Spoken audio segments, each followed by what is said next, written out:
On a vu ce cas de figure face à Bourg où l'entente a accéléré quand il fallait finalement pour marquer. Ce sera peut-être le cas avec Ryan Swissi. Encore Ryan Swissi, cette fois-ci côté droit de la surface de réparation.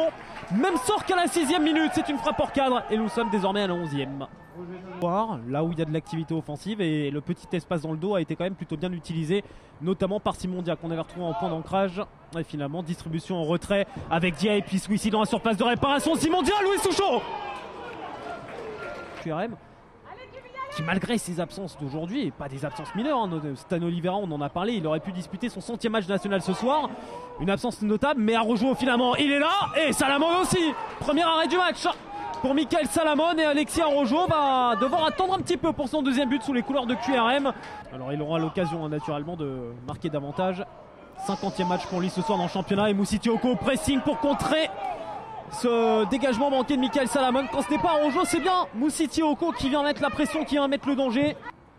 Et ça a été plutôt intéressant parce que c'était bloqué. On avait affaire du côté de QRM à un bloc. Oh, Moussy Tioko qui appartient dans la profondeur. Salamon qui ne sait pas trop s'il doit sortir ou non. Moussy Tioko qui fixe. Vincent Pires qui revient. 33e minute. Et Moussy Tioko tout proche de faire basculer cette rencontre dans un moment où QRM ne fait jamais basculer habituellement à l'extérieur. Les deux vraies opportunités sont arrivées par le couloir droit gauche, cette fois-ci en action avec Rosario Latouchant. Ce ballon fuyant repris par Simondia. Reprise un peu topée, mais Louis Sochaux se remet en évidence après avoir été alerté 3 fois dans le premier quart d'heure. Et on est arrivé à la 38e minute. Racing qui obtient quand même la rentrée touche offensive jouée dans la surface de réparation. Simondia, la remise Nsondé. De temps en temps entre les lignes pour servir d'appui. Mais c'est derrière qu'il devrait y avoir aussi une remise. Là, l'appui, la remise, on l'a eu avec Nsondé, le centre de Doremus.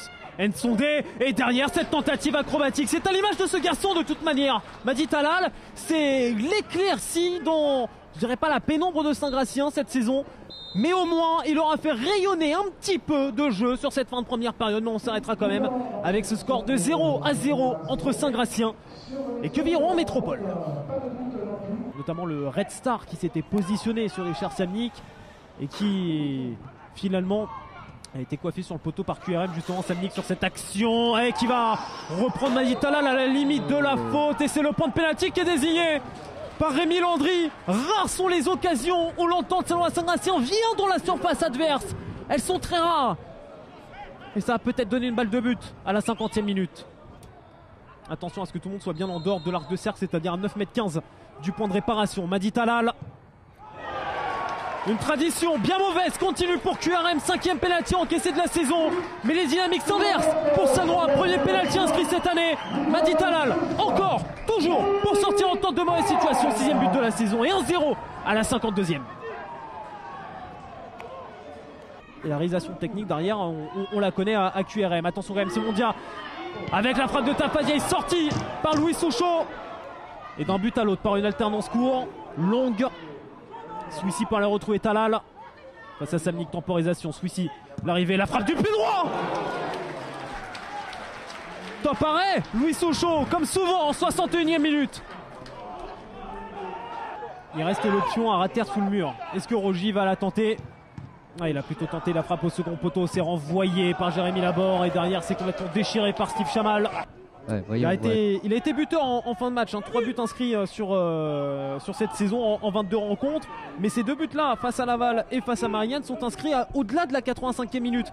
Égalisation et victoire, et cette fois-ci c'est un ballon sorti par Salamon, mais en 2 temps la différence est faite par ces joueurs de qualité qu'on avait ciblés, dont on avait parlé plus tôt. Bévic Moussy Tioko, et un but partout à la 85e. Esselé. Solution au retrait de Remus pour couper et pour sauver ce ballon de la sortie. Ouais, mais plein axe, finalement ça a profité à Tafadiaï et surtout à Civic. Toflib.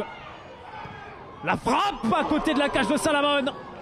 Je ne sais pas, il y a peut-être d'autres joueurs qui pourraient aller jouer ce duel de la tête.